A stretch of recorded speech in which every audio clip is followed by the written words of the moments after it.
Kamusta mga tol? Napagising tuloy ako ng maaga dahil cancelled na po ang laban ni Kit Turman versus Tim Tszyu. Nagkaroon nga po ng bicep injury si Kit Turman dahilan para mag-withdraw sa laban. Dapat mangyari na ang laban nila ngayong March 30. Malapit na mga tol, 12 days na lang, bakbakan na. Pero bakit nagkaroon pa ng bicep injury itong si Kit Turman? Lagi na lang nagkaka-injury itong taong to, no? Kaya ang ginawa ngayon ng PBC mga tol, papalitan na lang si Kit Turman. Dapat undercard si Sebastian Fundora, paglalabanan sana ang bakanteng WBC belt sa 154 pounds. Dedepensahan na ngayon ni Tim Tszyu ang kanyang WBO Super Welterweight belt. May balita din mga tol na isasama na ang WBC sa paglalabanan ni Tim Tszyu versus Sebastian Fundora. Kasi dapat paglalabanan ni Fundora versus Bohachuk ang bakanteng WBC belt. Dahil nag-withdraw si Kit Turman at ipapalit si Sebastian Fundora. Kasama na rin ang WBC belt sa paglalabanan kontra Tim Tszyu. Marami nga pang nagulat sa balitang ito mga tol dahil malapit na ang laban eh. Biglang nagka-injury pa si Turman. Hari talaga ng injury itong si Turman. Sinabi pa naman na magpapakita siya ng swabeng laban ngayong March 30 kaya inaabangan natin.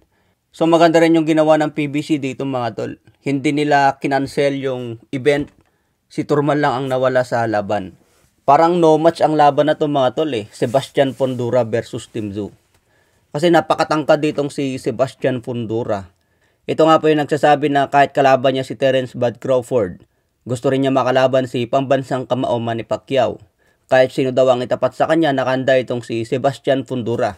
So ngayon mga tol, nabigyan na siya ng pagkakataon na makalaban ng isa sa pinakamalupit sa 154 pounds. Magaling naman itong si Fundora mga tol pero natalo na ito via knockout. Paano pa ngayon itatapat siya kay Tim Tszyu? Kaya hindi malayong mananakaut na naman itong si Sebastian Fundora. Lalo na ngayon mga tol, short notice.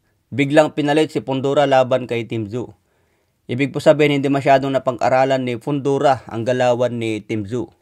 Buti sana kung simula pa lang ng training, napag-aralan na ni Fundora itong si Tim Tszyu. Ganon din si Tim Tszyu mga tol. Si Turman ang pinaghahandaan niya pero ngayon biglang mapapalaban kay Fundora. Okay lang sa kampo ni Tim Tszyu mga tol. Kahit hindi niya napag-trainingan itong si Fundora, mas malupit naman si Kit Turman kumpara dito kay Fundora.